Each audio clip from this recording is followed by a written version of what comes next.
anamның. Жүрек ана, мен өзіңнен жаралдым. Сағат сайын саулығыңды тілеймін. Сенсіз мынау керегіне ғаламның. Сенің әрбір тынысыңмен күн кешем. Сен арқылы тіршілікпен тілдесем. Ел бетіне қалай түсу қараймын. Ана тілім егер сені білмесем. Сенің арқаң дүниеден сыр ұқсам. Сенің арқаң жүзіп ішсем тұнықтан.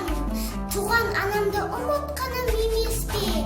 Туған тілім егер сені ұмытсам. Сенің арқаң өзімді өзім түсінсем. Ақыл, ойым, айбаттым сен, күшім сен. Қойсын маған күннің нұры түспей-ақ. Ана тілім арғадақ сүрсін.